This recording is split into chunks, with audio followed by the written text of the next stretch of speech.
just came in the door. Um, Out where it's outside, it's a balmy, I believe, 0 degrees currently. Very cold. No, not. It's quite warm compared to what it has been. I've been looking forward to this. Up to 0. I I've got got out three of the degrees. car without my gloves on and didn't cry. My So thermometer shows 3 degrees over here. So I'm just guessing. And the one in my car is always wrong, so I never know for sure. So classic staple of the genre film is, I believe it most commonly is referred to as the everything you know is a lie scene. Um, One of the best examples, I think, spoilers for The Usual Suspects, um, is the ending of that where you figure out who Kaiser Soze is and where he got all the names and stuff. And certain heist movies have a version of this where it's like actually the whole time, and it almost always involves flashbacks and montage. And it's always everything. But then versions of uh you were the murderer and you were hallucinating it with somebody else also have a scene like this. Um, all that kind of stuff. Um, you ever have one of those in therapy? I One guess of so. those like sudden earth-shattering epiphanies that like recontextualizes your world and who you are? Sure. I think that's happened. Yeah. Yeah. I get them fairly regular, although when I think back, I'm not sure I've ever had them with other therapists. Hmm. Maybe just with this one. And they vary. Sometimes it's just a matter of like, oh my goodness, I never thought of it that way. And other times it's like, oh my goodness, I may not be the person I have always thought I am. Anyway, I bring this up because I just had one of those, and I am Oh, wow. only only just scraping the surface of beginning to process what it all means. Mm. So I'm just gonna sit here and think you do a podcast. Uh It is really um I was going to use the word upsetting, but I don't mean like in a way that makes you angry, but it sort of upsets your yes. normal thinking Um and acting, and it's hard to you do need to take a little time to process when that happens. I do anyway. I without fail, and this is weird and probably says something about me, always I love it. It always makes me feel very hopeful Yeah. because it's new information. I'm like, holy shit, this time we might actually get an answer. Like, holy crap, now that we're on the right page, now that I understand what the situation is, maybe now I can figure out what to do about it. Mm, mm. Uh you and I have been very transparent about our mental health in this show. So to that end, I feel an onus to sort of explain what this is, but I want everybody to understand that this is very fresh, and I can only really explain it in the most generalized terms, and I don't yet know what it means. Um, Fair the enough. other Fair useful enough. thing is I'm always very confident in these because it's never one where the therapist says something and I'm like, that's it. It's always something where we're talking about stuff and then out of from over here something hits my brain. Yeah, yeah, And yeah. that's what happened this time also. Sure. Um I think I'm a parent. Mm. I think that literally with a very small handful of relationships, and I don't even want to say relationships, the early portions of a very small handful of relationships with those possible few exceptions, basically every relationship I have ever been in since childhood, I purely unconsciously, usually, define myself in a parental role. Hmm.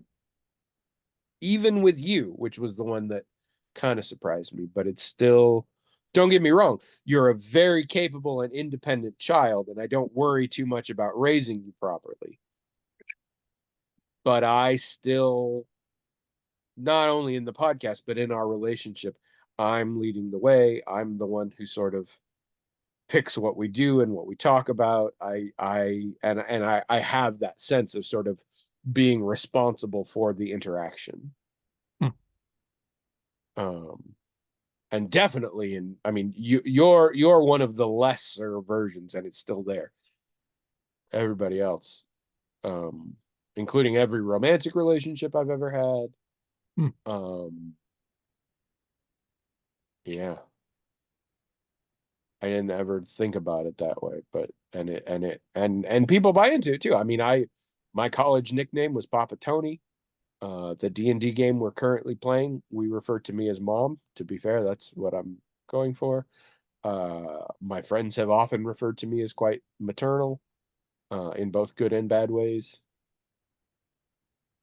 Yeah, so this is weird. I don't know what I'm going to do with that, but I never thought about it before. Pretty big one. Hmm. I Hey mean, I everyone, welcome to the Magical Talking Hat Podcast, the only podcast in the world that really just wants you to be happy and maybe call every once in a while so just we can sometimes. keep Yeah. involved in your life. But Right. really, we're always going to support you, whatever Well, you do. like once a week. You're our listeners, and you're always going to be our listeners, no matter what happens. You can always listen to our podcast, no matter Yes, what. yes. No matter Whatever your friends are doing, doesn't right. matter. They're listening to maybe they're listening to flashier podcasts. Sure. And you can I you had can the listen to those realization. podcasts. I had the realization earlier today that we have almost as many episodes as my brother and me, and in fact have missed fewer. We are more consistent than they are, Mm. and yet we're us, and they're them. Like even within the same time frame, I know we have almost the same number of episodes because they started just a few months before us. So like it's like we temporally speaking, we have had the same arc. And yet, um I'm Tony. And I'm William, and this is episode 670.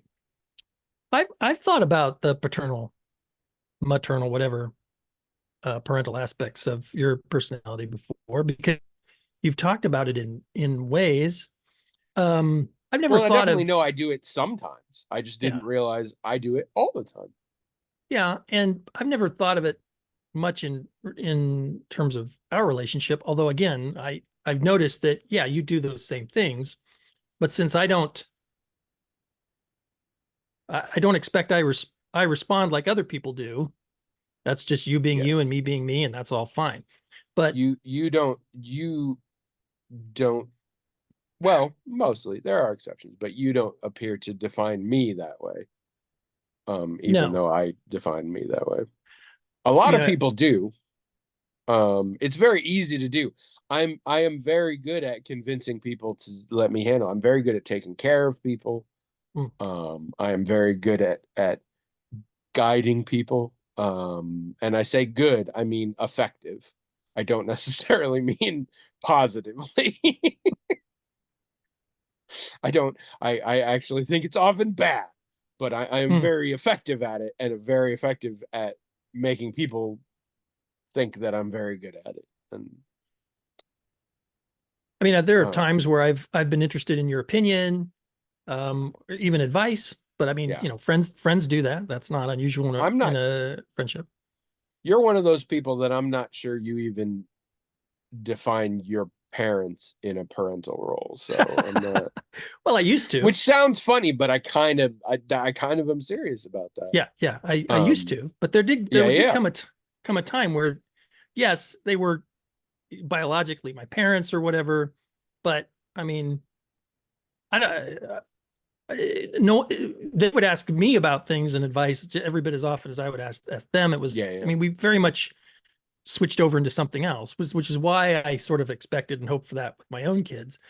Yeah. And some people I don't would do say that, which is fine. I would say most people. I would say your experience is unusual. Yeah, I would say that too. And I didn't used to think that. I used to think, oh, this Yeah. is how this goes. But Yep. I guess it doesn't for everybody. But for all of us kids, all five of us, I mean, um, what my dad will ask one of my younger brothers for advice on things all the time when it comes to mechanics and all kinds of stuff. So it's just, I don't know. It didn't seem odd to me when I first was in college and as I was an adult for many years, because I got to know other people and their relationships with their parents. I started to realize, huh, this is very different. I mean, we can even talk to our parents about things that when we were kids, we didn't feel comfortable talking to them about, and I'm probably vice versa. So yeah, I realized that it's unusual. I didn't think it was for a long Well, time, but I realize it is. and of course, we are all hitting the age where now something else can happen, which is that relationship flips. And it still is a parental relationship, but now the kid is the parent. Sure, And in sure, some sure. cases, that has to do with the very obvious debilitating nature of age. Yeah, yeah. But sometimes it has to do much more with a social and emotional thing where the child needs to assert their adulthood and the parent is becoming less and less in touch with the world, because I think part of the parental view is, especially when you're a kid, your parents are gods. Your parents know all the things, your parents Yeah, do all the things, and your parents have the freedom to do absolutely anything they want right, when you're a kid. That's how you view it. right. And I think part of that gets out of that. And at a certain point, with a lot, again, not with everybody, but as parents age, they become less knowledgeable about the world around them. They become less able to do things, and they become less confident in their ability to know and do things. Whereas the child has become more able in all of those things, and also on some certain level probably wants to assert that over the parent, because even though a lot of us still fall into that same relationship as we get over, it's very frustrating. It's very frustrating to go to your parents and become a child again. Mm. Because you're like, no, I'm a goddamn, when I leave my parents' house, I'm a goddamn adult. How come I come home and I'm suddenly a kid again? Um, and so this idea of being so I think, and this is out of my ass, but I think at the age we're all getting to here, that can flip on its head as well. But presumably in your case it wouldn't, What because I it wasn't that way to begin with, no, and or also wasn't though, that I way think recently. right. I also think though that things have changed in our world to a point where I think I think a lot of people, not all people, but I think a lot of people no longer feel like Hashtag not all people. no longer feel like older people have anything relevant to say. Oh, very Now, much. now part of that is like what you were saying, because there are technological and social changes that have come so quickly and whatnot that sometimes an older person, and I've experienced this already in my life as someone in his 50s, isn't quite keeping up, right? Doesn't quite understand everything that's going on. Of course, that doesn't Yes. mean they don't have something. There are eternal human truths, I think, that they can still offer and experiences they can still share. But I think in general, the cultural trend is to think that, well, if they don't know how to work an iPad, they probably don't have anything else valuable to share. And And I'm very much there. In my opinion, if you are in a decade two beyond mine, you should be called. And I only say the decade two beyond mine because one of my best friends and my spouse are a decade ahead of me. And I do not at this point want either of you killed. So thank you. Well, 2 days, but people right now in their 60s and up. But I want to keep living. So when I hit my 50s, it's going to be people in their you'll 70s. change it, Like, sure. yeah. But it sometimes I've thought, you know, in earlier societies where where the knowledge of someone who was in their 50s, 60s, 70s, or whatever, providing anyone would live that long, was really valuable. So it didn't matter if they couldn't still hunt. It didn't matter if they couldn't still do any of the physical things that they could do before.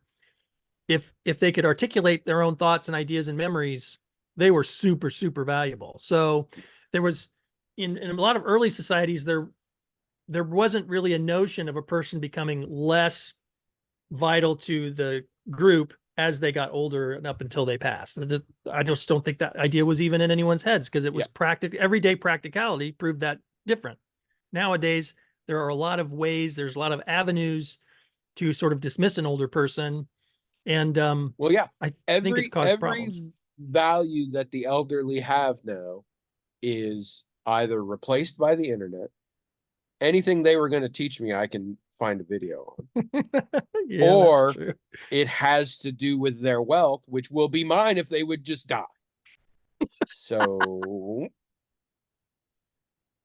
old people, useless. But unfortunately, the term old is a moving target.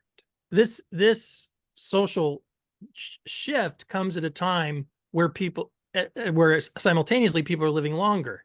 So it causes in the mental health field, it does cause a kind of an issue, right? It's like, okay, so we have more people living longer, and that's great, that's fine. But we have a society that's valuing less and less what an old person in particular has to offer, which is experience, wisdom, et cetera, et cetera. So how are people going to stay mentally well after a certain age? And that's a really good question. But there's also a much broader issue here in that what society's value changes over time. And well, I'll give you a great example because it's been coming up a lot recently. I think we are in an era where our society, or at least parts of our society, value emotional maturity a lot higher than we used to. And I think we have a lot more things in place to help people learn emotional maturity, or at least be accountable for their emotional maturity. We've definitely got older generations who were never taught such a thing and don't have that thing and are just a fucking nightmare now. Because and the reason this pops into my head as an example is because my therapist, as I was leaving the office, held up, she's like, by the way, this is what I'm reading right now. And it was a book called Children with Emotionally Immature Parents. And I was like, oh, that's gonna be real handy. Because I have heard a lot of people, again, because we're at the generation. Isn't it nice how I include you in my generation? Obviously, you're old as shit, but I feel like it's for conversation. It's nice. I just want to point out how magnanimous I'm being. But we're at the generation where our parents are beginning to be a burden in some ways. I mean, they're needing to be taken care of. They're need financially or emotionally. And whenever anyone I know complains about their parents now, and it happens a lot, every single time, in my opinion, it's an issue of emotional maturity. Oh, interesting. Like every single time. It's just like, get out of your own head. Stop being so petty. Stop being so self-absorbed for half a second. Interesting. So, but I'm getting off track. My point is, this is just an example of something that I think in the present day we value more, and it's not something that our society has taught our elderly, and it's not something they're going around trying to learn now, and therefore we devalue them because they do not have that thing we value. Interesting. Actually, a much less spicy example would be technological familiarity, and that one I think is perennial. The technology changes, but the idea is, I mean, I'm sure there is a point at which people were really annoyed because their elderly parents were too scared to drive cars. they still preferred buggies or whatever. And they're like, God, this is so buggies are useless now. We have cars. Why can't you? I'll teach you how to do a car. And they're like, no, it's too confusing. And they're like, oh my God, so useless. Like our version now is using an iPad Yeah. or using the thumbs up emoji ironically, like you're supposed to, I guess. I don't know. That one still For gets me. those I don't. It's very weird. It's very Yeah, weird. it's just so I thought it was weird. just a made up thing, and then I asked the kid, and they were like, "How old is the person sending it to me?" And I'm like, "Oh my God, it's real." Uh, That's crazy. if you're just joining us for the first time, this is a show where I shit on everyone's parents in the world, and William tries to mitigate it a little bit, but I just run roughshod over him. No, Wow, that's really accurate. That should be in our notes about what our show's about. I think we have to. I think there needs to be a bracketed wild card in the shitting on parents thing because it varies what it Yeah, is. that varies, right? But yes, I say awful things. William tries to give us a little bit of balance, and I run over, just like a parent would do. Good. No, we have a hat. Okay, back off. We got a hat. It's magic in that it has its own email address, themagicaltalkinghat@gmail.com. And people, on rare occasion, write into that email address, themagicaltalkinghat@gmail.com, with stuff they would like us to talk about. And the hat magically forces us to via forwarding it to our emails. And It we was read part of them a and we larger. talk It was about part them. of a larger evil plot that apparently got thwarted in some coastal Yes, city. There was yes. probably an I-beam involved. We don't know, but the plot did get thwarted. That we know. Yeah, we're basically a terrorist sleeper cell who's just doing our little thing over and over again with no sense of what the larger plot was, which Right. has completely fallen apart.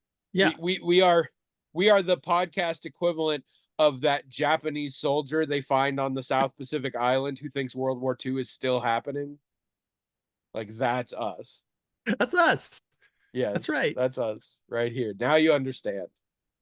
Um Everything is explained. All right. Today is Tuesday. This will Yes, air on Thursday. as per And usual. then we're going to record again on Friday because I'm going to be gone next week. Yeah. So, and we tried to record yesterday, but I don't even want to say Zoom because it works for everybody else. My Zoom lost its goddamn mind as it is wont to do sometime. And this time I was smart. And rather than spend an hour trying to fix it until I wanted to scream and punch my screen, I just said, let's reschedule. And we did. And it's working. Yay. Yeah, it seems to be working. Yeah, seems to be. That's good. Worked last night when we played D&D. It was all fine too. So, Oh, good. yeah. I don't know what the crap it is. Hmm. So when was the last time we recorded? It would have been the previous Monday. So it's been like a week plus. A little over a week, yeah. Yeah. So how's your little over a week been? Did I talk about watching this latest season of Only Murders in the Building? You did. Hmm. Mostly you just talked about how much you love Martin Short, but you did say that it was good. Yeah, was really good. Let's see what else. So we started. Okay, so you know how I don't. Maybe you can tell me. So do you remember True Lies? I have never seen True Lies. Okay. I am aware of the film. I am aware of a lot of the people involved. I am aware of a lot of the plot beats and specific scenes. So I'll give you that. I don't know. Like, I don't know if it was a remake of some classic film or anything. I don't know if it was copying something else. But to me, to my understanding and knowledge, that's one of the first times Hollywood did that plot where some secret agent or is living a double life and he lives with his family and they don't know he's a secret agent. To me, I'm pretty sure that's one of the first times that was done and was popular or whatever. I will admit I cannot think of an earlier version of that. But spoilers for True Lies. He's secretly a spy. Well, I think they give that away premise. right away. It's kind of the premise. But they've been making a lot of these lately. Yes, they have. which I have watched some of them. None of them are good. do you know what that's about? Why was there one that was really successful and then now they're all copying it? Or No, as near as I can tell, they have all tanked hard. see, that's what I thought. I thought they were all doing really poorly. So Yeah. why do they keep making them? Ghosted is the earliest one I can think of the current batch. Hmm. Ghosted was on Apple TV Plus, and that was the Chris Evans and Anna de Armas thing. Hmm. And it was bad enough that it regularly comes up on a lot of these lists I see of like 8 films that suck donkey ball, all the like bad lists, no Yeah, good yeah. lists they're Right, on. right, right. And it mostly is just like we saw Knives Out. Chris Evans and Anna de Armas had great chemistry. Why the hell do they not have it in this movie? Hmm. But then and then I recently watched Family Plan, which was also Apple, and it sucked. Hmm. I mean, again, because I don't think anybody bothered to try. And then now there's Role Play that's coming out with Kaylee Cuoco. Right. Well, Um, so I feel we like there's watched, another one. we're watching Role Play Okay, is it a series or a movie? series. Oh, it's a series. Okay, I guess I didn't know that. And yeah, she's in it, but her co-star, oh dang it, shoot, I can never remember this guy's name. He was Martin Luther King Jr. in Selma. He was Bass Reeves in the Bass Reeves thing. And now he's in this. This is his name. I always forget his name. It's terrible. It is. You're racist. Well, he does happen to be black, yes. So I suppose I could be accused of that. But I mean, I don't David remember. Oluwayo. Yes, yes, yes, Or yes. sorry, David Oyelowo. I'm gonna have to work on that one a lot. Yeah, well, me too. But it's not just his last name that I forget because I can't pronounce it. I don't even remember his first name ever. I don't know why I always blank on his name. It's not just because he's got a last name that's hard to pronounce, but or for me to pronounce. But I'm still solidifying Chiwetel Ejiofor in my head, so I can't be working on another one right now. but he is so good. I mean, he's really good, and so is she, of course. She always does a great job. But I don't think we would watch just for, even though we love her, which we would. I don't think we would watch just for her because we're not interested in this kind of plot. Is that that doesn't interest us? But he's in it, and a few other people, and I thought, yeah, let's give it a try. Now, yes, it's a true life type of thing. I don't think Abby and I are either one of us interested in that aspect of it at all. But Mhm. performances are so good. We're Well, just having a and great time watching it. a series instead of a movie gives you a chance to tell the story very differently. Like I could appreciate. I'm at the point now where if I know a movie's about that, I'm just never going to watch it because I've been burned too much.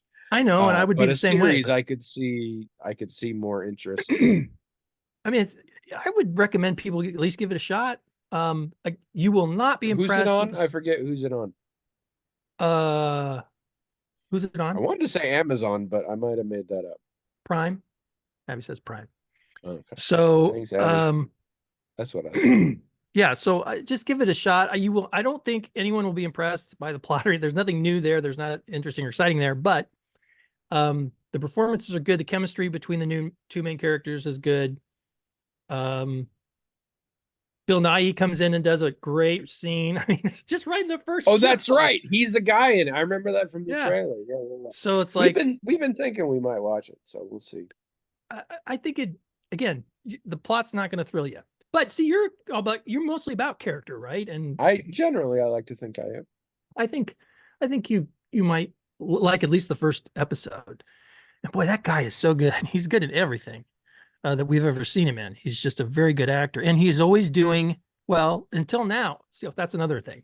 So when he did Martin Luther King Jr., he was definitely trying to sort of channel that energy, right? And then when he did Bass Reeves, he had a very thick accent and all kinds of other things. I mean, it definitely had to be a character. Now, this is the first time I've seen him in a thing where I might guess he's mostly being himself, right? Like some actors just being a dude, just a modern dude.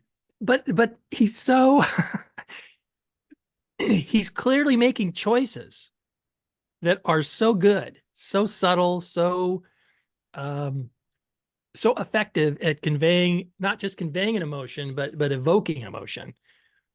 I mean, I don't know what he's like in real life. I don't know if this resembles his actual self very much at all. But man, he is just so good. He's a very good actor. And I encourage anyone who likes watching good acting, just, I mean, it seems like a dumb project to think that there's going to be great acting in it, but this guy delivers no matter what the project is, as far as I can tell. So I'm really impressed. But anyway, that's kind of otherwise the week's just been like every other week. I'm on my internship stuff, doing some training and reading and things, but not school, but like for work, which is fun, which is better. Yeah. I don't have to write a paper or take a stupid test. I can like Yeah. really get into it and then talk to other people about it in like real life. It's pretty nice. And all the other aspects, of course, of the job are really exciting, to engage in. So I've been pretty happy about all that. But how's your week been? Why does Kaylee Cuoco do commercials for Priceline? I don't know. Why does anybody do No, commercials for Priceline? well, for money. Okay. Kaylee Cuoco was on Big Bang Theory. Mm. It's a matter of public record. She has more money but I'll give you a better example. George Clooney, I believe, is legitimately a billionaire. And it's Mm. not because of his acting. It's actually he has some liquor company I think it's tequila. And I think it came out, it made him $1 billion. Why does he do Nespresso commercials? Mm. Because and these ones throw me because so like, but like really good examples are the people from Big Bang Theory and the people from Friends. None of them ever needed to work again. They all made, and I don't mean like different people have different definition. No, they all had millions and millions and millions and millions of dollars by the end of those. Because again, their contract negotiations were largely publicly known. And many of them did, not all of them. Some people from those shows sort of never popped up again, and I like to think they're just living their best life.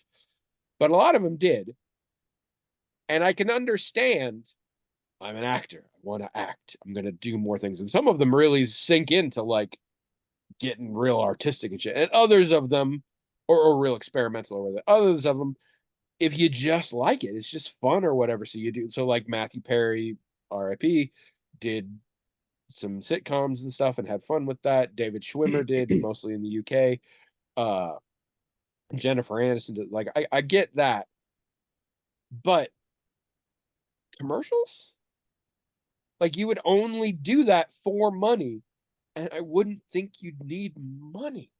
Well, so Or she's Lisa producing. Kudrow does the daytime game show thing, like Game Night on NBC or whatever. She'll be a celebrity guest on that. Maybe it's really fun to do that show. I'm like, what are you doing? It's weird.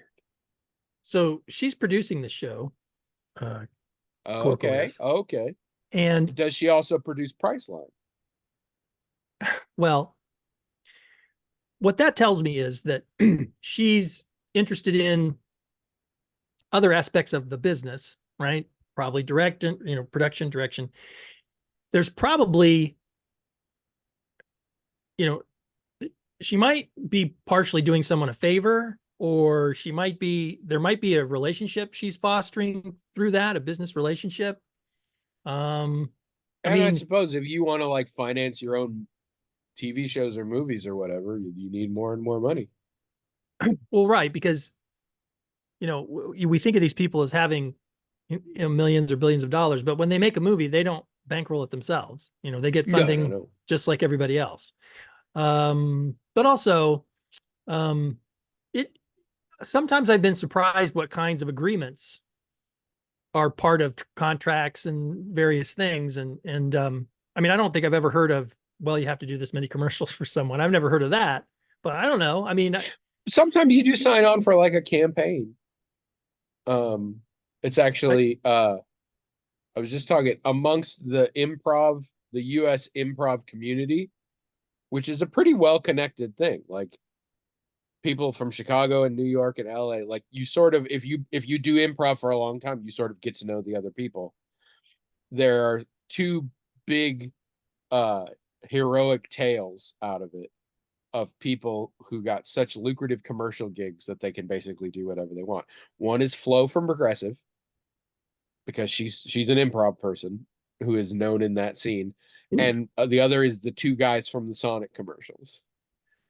And apparently they now have the ability to like bankroll events and do side projects and things that none of us know about because they got paid. And so it's like the dream of every improver is to get something like a Progressive commercial contract or that kind of Well, thing. another thing that I think happens sometimes is an agent calls up and says, "Hey, you know how you want to be on the next big project from Warner Brothers? Well, I know the guy, who knows the guy who can get us, information about this or whatever. All we have to do is get you in one of his commercials. And if we can do that, then the next time a big project comes up, we'll be the first people to know and we'll be able to get our foot in the door." I mean, I That's a think good that kind point. of wheeling and dealing happens too. So I And don't know. they pay crazy from what I hear. They pay So really sure, well. sure. And Well, that's the like, thing is I don't know how much money I would need to have for somebody to call me up and say, "Can you come over for the afternoon, just fuck around in front of the camera and we'll give you $1 million," and for me to be like, nah. So, maybe that's a thing. I mean, I know in principle I shouldn't, but I'm like, would I say no to that? Like, how much money would I have to say no to that? That would probably be crazy. yeah. Um, and there's also it just always fascinates me with other things. I sort of get it, and most of the time when I see other people in commercials, I used to always feel bad if I saw somebody in a commercial who I knew didn't wasn't always in commercials, especially if it's not like George Clooney plays George Clooney in those commercials. He's not like the dad who buys the dog food or whatever. But I'll see other people. The one that used to get me a lot is the actor who played Will Smith's mom on Fresh Prince of Bel-Air was in a lot of commercials, and I used to feel bad. I'm like, she's a good actor. Why does she have to do this? And now I know I'm like, actually, that's where you get your money. People love having commercials. And there's a lot of people I know who are like internet celebrities who mostly they don't make money that way. Their money is from doing commercials. And I recently saw there's somebody who's been collaborating with the Try Guys a whole bunch, and I recently saw a commercial. I'm like, oh my god, sure. Well, there was a long time there where you would hear working like famous working actors doing voiceovers for commercials. Yeah, You didn't see their face. There was nothing it's that still a said that. thing. There was nothing that said this is the actor. You would, if you couldn't recognize their voice, you wouldn't know. So they weren't Yeah, even getting paid to as themselves endorsing this product. They're just a voice, and you would have to recognize them to know. And that's kind of interesting when that happens. and it's still there. And that one throws me too because, well, I have an ear for voices. Yeah, I do too. I Um, can almost always and tell. so I can usually spot them, at least if I'm paying attention. And I get, even if I couldn't, it's good to have Sir Patrick Stewart narrate something, even if Right. you don't know who that is. It's good to have Mark Strong, mostly British people. But like, for example, Honda has John Cena doing all the voiceovers right now. And is do you see him or do you know it's No, like, no, oh, I, so I you can would recognize his voice. okay, so you just have to know. It's not even though what I would think of as like performance John Cena. It's very mild or whatever. And it's fine, but they had to have paid him an insane amount of money. You think so, right? Even if he doesn't show up So, or they don't know it's him, then or you at think least an so. insane amount compared to what they could have paid just a random competent Yeah. voice actor. Yeah. Do Yeah. enough people? Maybe they're just all assuming that they do recognize it. I mean, I haven't talked to anybody who's been like, "What? That's John Cena?" So maybe I don't have as good ears I think, and everybody has this good ear. Like I don't know, but yeah, that one always threw me too because I didn't used to really pay attention to it. It was sort of subconscious, and then somebody would point out, "Yeah, that's Patrick Stewart." I'm like, "Oh yeah, I never noticed that, but it very clearly is." I actually had that. So this is a dumb tangent, but actually it kind of goes into what I was talking about this week. Um, so there's a YouTube channel called Gaming Harry, like short for Harold, Harry. Hmm. Gaming Harry. And he's a British guy. And what his channel mostly is explaining the stories of video games. Mm. And he has various versions. A lot of it skews horror, which is what I like because I don't like playing horror video games, but I love the stories of horror video games. Sure. Um, and he does a lot of like smaller ones or things, or sometimes he has what he calls the entire story so far, which is a chunk he has, and it'll be like whole video game series, and he'll go through the whole story, and he'll do it in narrative order. So sometimes if they're back, it's similar to a CZ's World kind of thing, but with video games. And in fact, he had one that was the whole Hitman series, which was cool because I didn't realize there's kind of a cool story there that I didn't know. Um, and the entire story so far ones are his big videos, so they're often like an hour and a half, 2 hours. So recently, he dropped the entire story so far of the Gears of War video game series, and it Mm. was 4.5 hours long. And I was like, the hell? And Gears of War, I know kind of, I've never played them. They're very people like them really well, but from what I've always heard, people like them really well because they're really fun to play. Yeah. As far as story, it's a sci-fi military story, whatever. I don't care. Yeah. Well, no, turns out it's a hugely deep and elaborate story. Um, I absolutely forgot why I'm telling this. I don't know. You said it spins into the week, but we were also. Well, it's because it was something I did this week. But what were we Oh, talking about right before this with uh doing commercials? yeah. Um, And voiceovers. voice. Oh, they did. I do remember. I do remember. Okay, so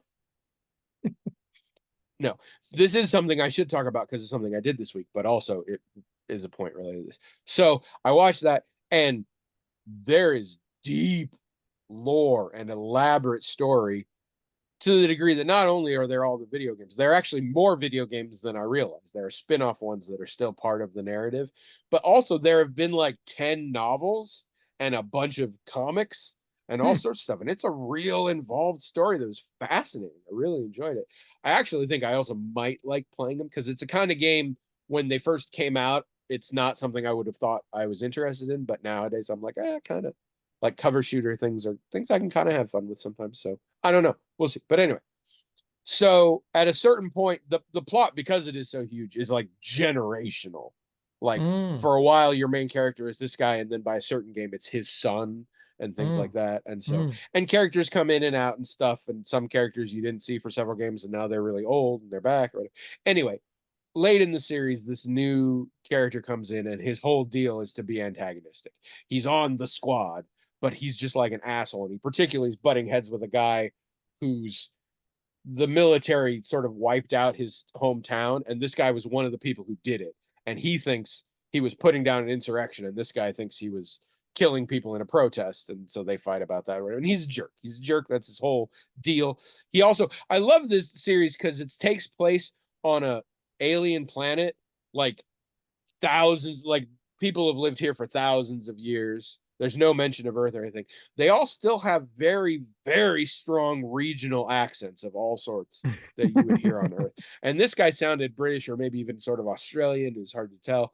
But anyway, so he's in the thing and he's annoying and I'm not paying a lot of attention. But then there was something where he wasn't in the story for a while, and then some guy comes back and he brings him with. He's like, and he came to help too. Turns out he's not so bad after all. And the guy's line is, actually, I am that bad. Which was funny, but something about the way he said it, I was like, I fucking know that voice. And I went and looked it up. Leo from House of Usher, the sheriff from Midnight Mass, the guy from iZombie, Owen from Bly Manor, that guy. That guy. And uh, he does a shit ton of voice work, Mm. like maybe more than acting in front of a camera. Never Mm. knew. I was also Mm. really proud of myself that I caught it while simultaneously being shocked I hadn't caught it earlier because once I did catch it, now it's very clear to me everything he says. Right. But it was odd. Something about that line like got me. I always love finding that out that like people are way more involved, or just every once in a while, like I'll get to that too. I watched another movie recently for an actor that was kind of a thing in the 80s, and I was like, what's he been up to? And it's like, oh no, he's been working the whole time, just not things I ever saw. Mm. Um, but that's what I'm actually saving some things because in 2 days we're gonna do a recording, and I don't anticipate life getting that interesting between now and then. But I guess 3 days is Tuesday. I don't know what day it is. I did see two movies I want to talk about. Okay. They were both horror films, and it's a really good balance because one of them was really good, and one of them was mind-bogglingly bad. In Which a do you way want to that hear about first? was it bad in a way that you like you enjoy bad movies Not really. sometimes. It was confusingly bad.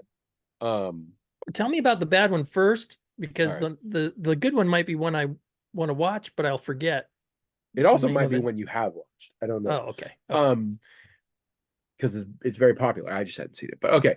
The bad one is a John Carpenter film Oh.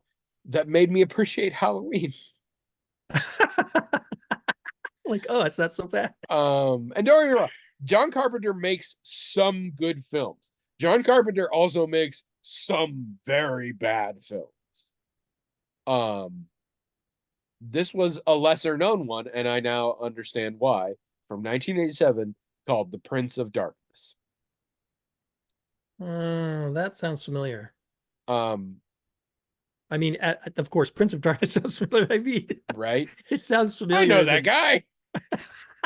it sounds familiar as a John Carpenter film, is what I Well, meant. as luck would have it, The Prince of Darkness is also who produced it. So no, but uh the reason I looked up, and part of the thing that jumped at me is John Carpenter directed it, and two of the actors in it are actors that I know mostly from Big Trouble in Little China. And I brought this up, and that's when I found out that my wife has not seen Big Trouble in Little China. So that's what we're going to be watching for date night because holy crap, that's not right. You've seen it, right? No. See it right now. Stop the podcast. Watch Big Trouble in Little China. No, I haven't seen Best that. John Carpenter film. One of the best films ever. Watch it. I I never don't know. It's one of the saw best films there. It's a hell you of a and time. you and Azure Talon were talking about, like, I never did see Gremlins. Never seen it. Gremlins is good. I like Gremlins. Uh, I'm fine skipping the Home Alone movies. I'm very comfortable with that. I am quite confident. I might have liked them when they first came out. I didn't see them that I would not like I mean, I only them. saw it once, maybe even in the no, not in the theater, on a video or something. But It's Big fine. Trouble in Little China, it's it's one of those. I do think it's a good movie, but more than that, it's awesome.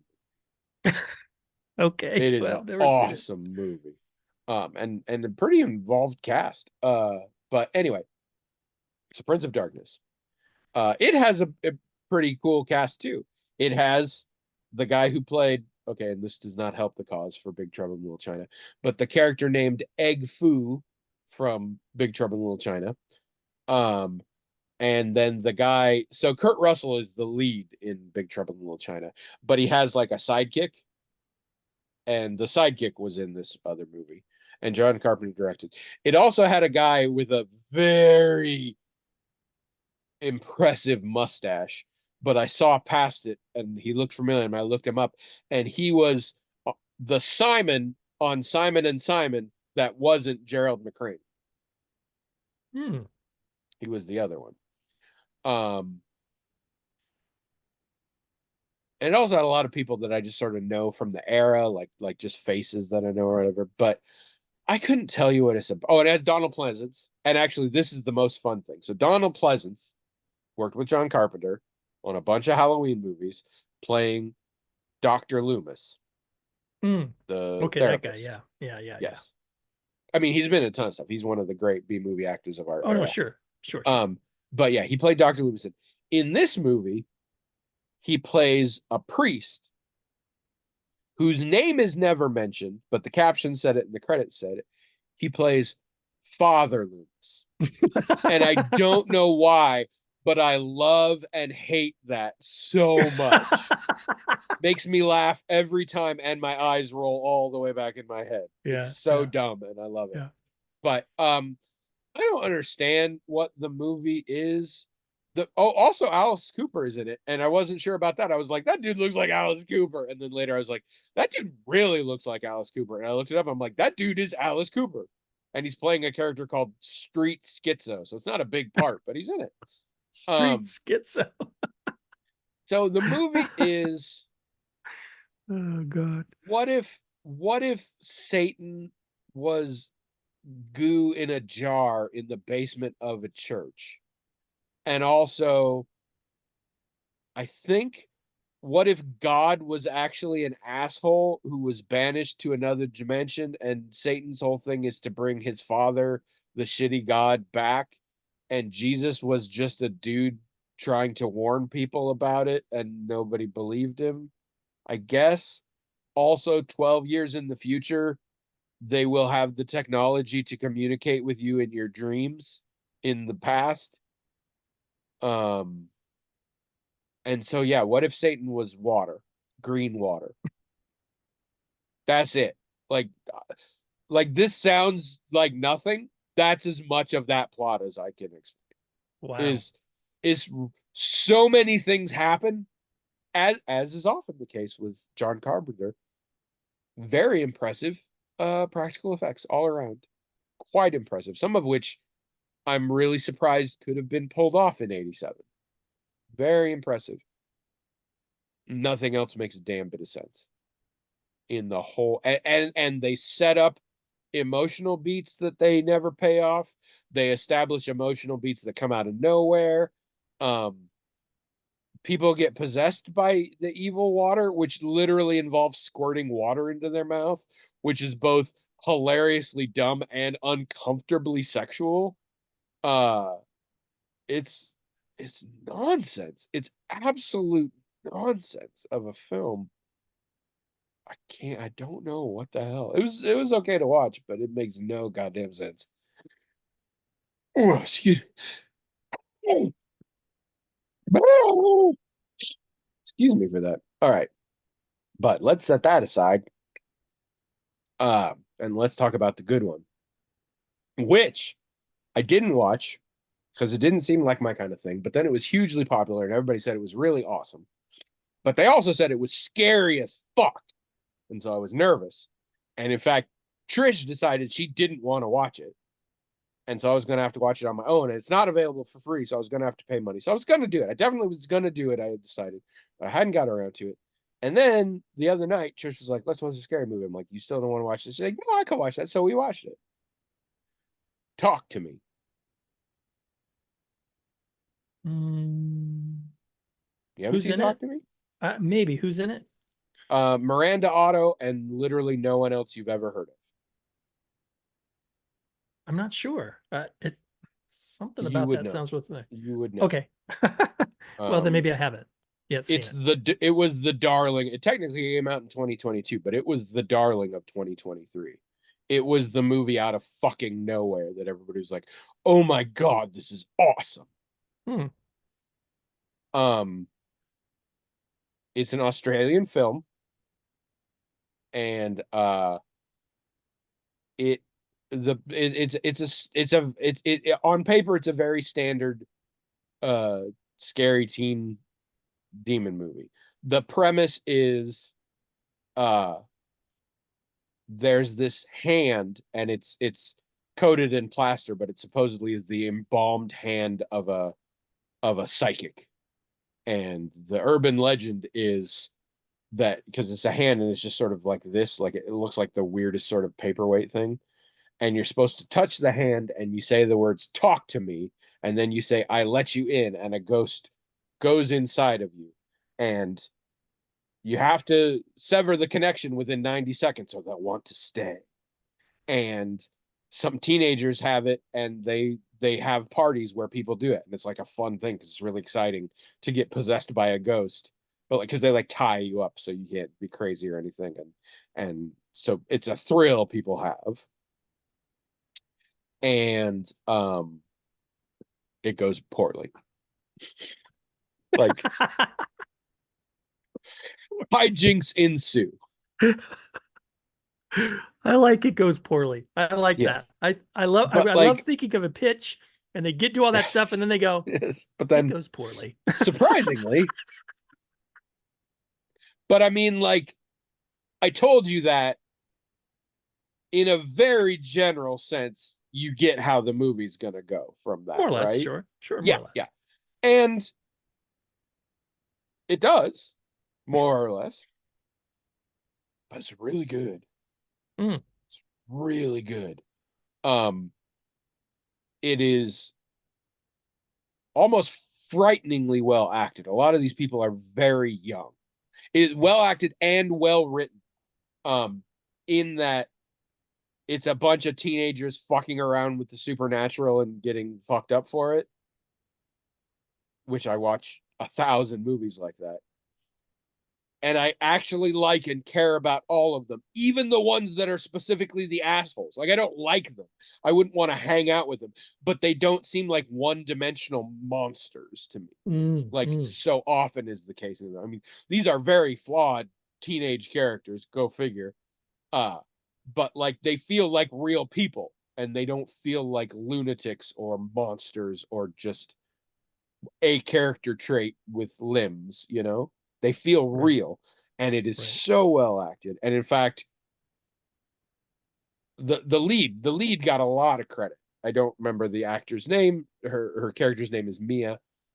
She did a wonderful job and it's all very focused on her and she's great. But all the characters are Miranda Otto, of course, amazing. Um and it's A24, which maybe should be a sign that it's pretty good right there. But it's also very well shot. It is maybe I'm inured at this point. It's not super. I mean, it's a scary movie. It's on the ranking of horror movies. I would say it is scary. Not in like a jump scare, but there's not like jump scares or things. I mean, I can't promise you there isn't one or two, but like I remember no jump scares, and I Hmm, I never had one that like made the adrenaline happen. So interesting. so it's not that kind of thing, but it's creepy. Um, because it gets into well, ghosts as unreliable narrators is Mm, basically mm, the thing, which I always mm. think is a very fun thing to play with. Um, and to the degree it also it should never have a sequel. It definitely has the kind of lore, and it might have a sequel. They set it up so it could have a sequel easily, but it has the kind of lore that is like, if we fill this in anymore, it's not going to be as good. Right. Yeah. It very much is the Blink episode of the Weeping Angels. Let's not do anymore. Because just actually, we watched it about a week ago, and just last night at dinner, Trish was asking questions. She's like, "So what if this? And are we supposed to believe?" Because the very ending, she thought sort of contradicted some of the lore, and so then we had to hash it out. I'm like, I didn't feel that way, and here's why. But I'm like, but we are hitting on the very fact that we definitely should not fill in any more details about this because it's only going to be dumber from here. But Right, right, right. it Yeah. was real, and it's not a long. It's very tight. If anything, this I don't say very often. I think it could stand to be longer.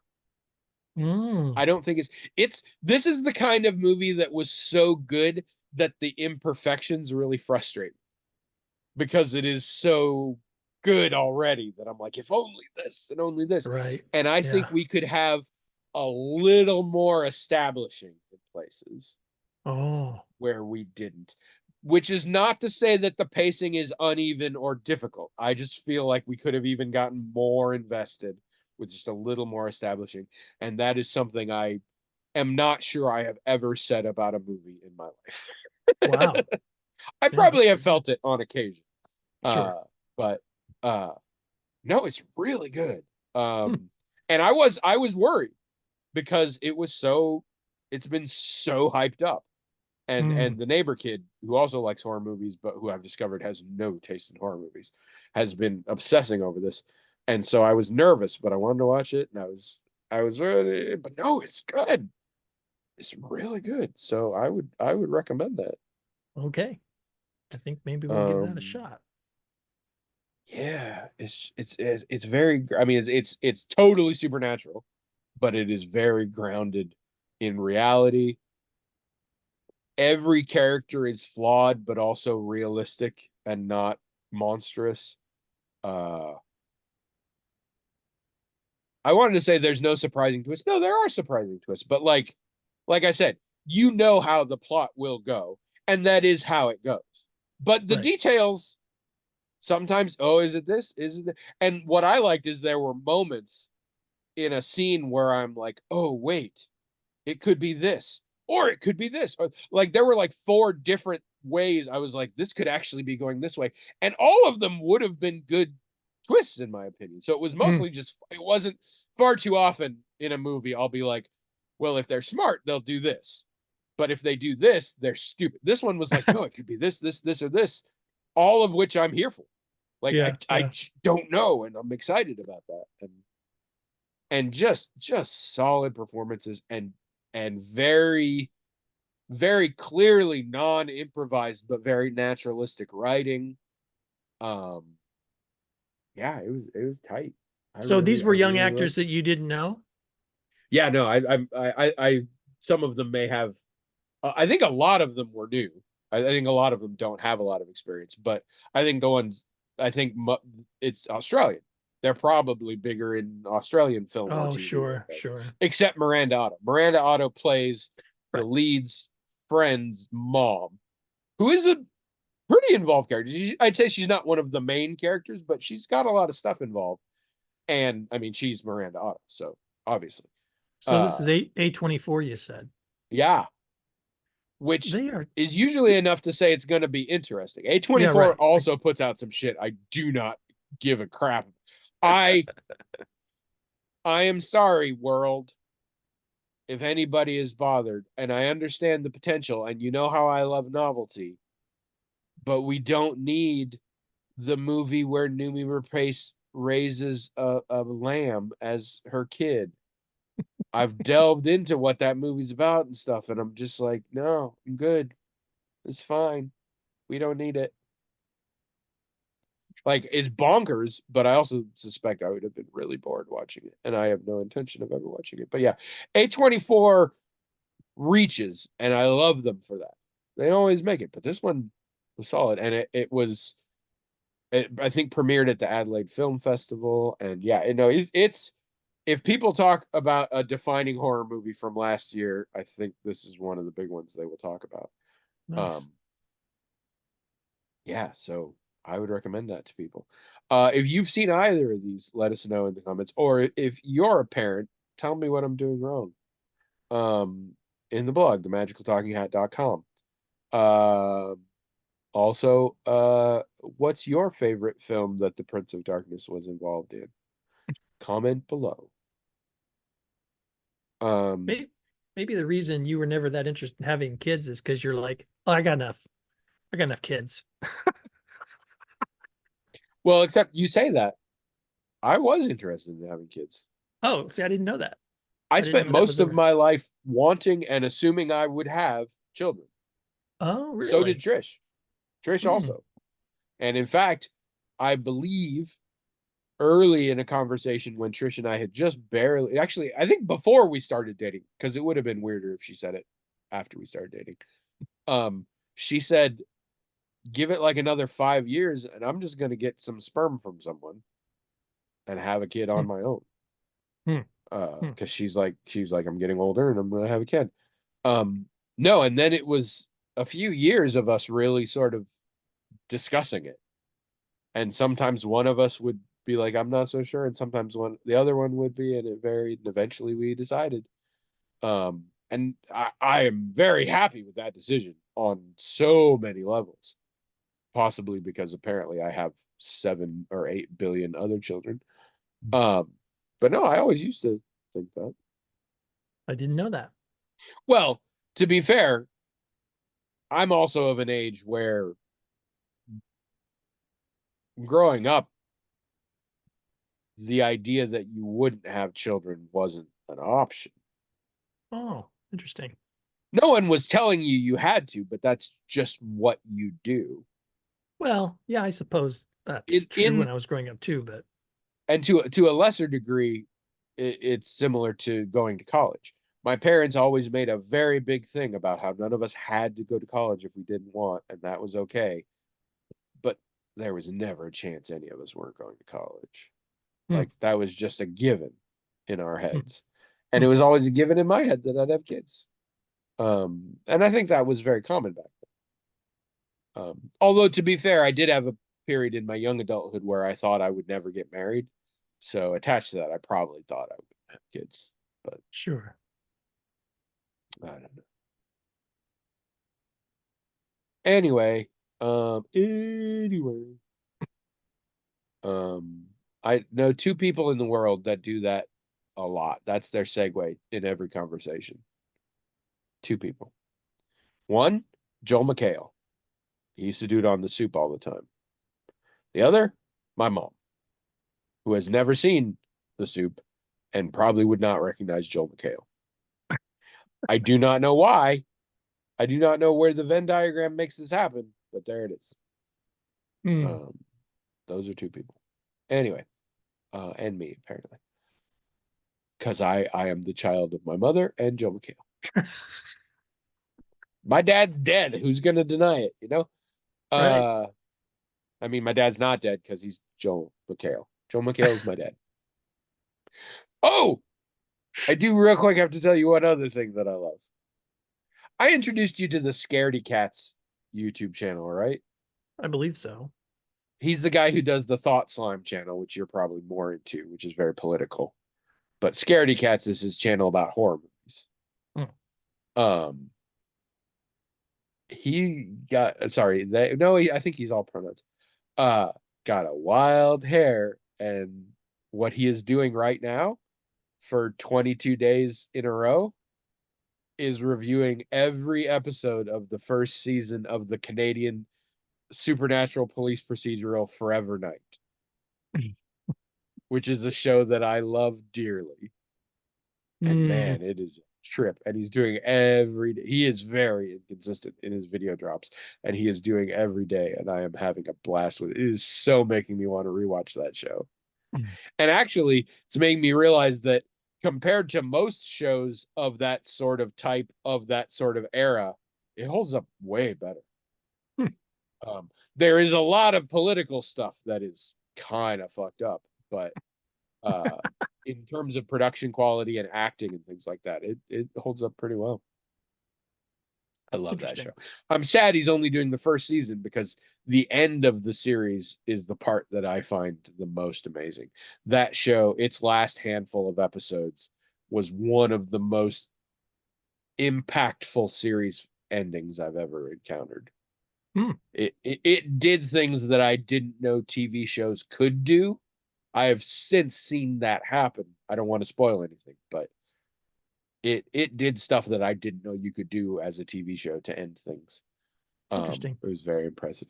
But Huh. yeah, so I'm having fun with that.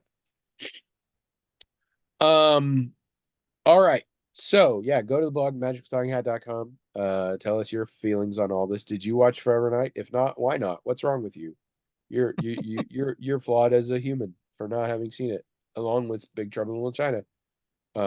It's my hot take. Flawed beings, specifically because of that. Which means William's just a mess. Um, Also, please email us. We want to talk about what you want us to talk about. Otherwise, we just talk about what I want to talk about and Curse of Oak Island. And I don't want to talk about Curse of Oak Island. So, I wish we talked about that more. That would be awesome. so write us, themagicaltalkinghat at gmail.com. I thought I had a really good title for this earlier, but I think Joel McHale is my dad might have to be. Yeah, that sounds like a good I one. don't It's know. good. I feel Yeah, like, yeah, good for solid. SEO. Yeah. We have had that shit happen.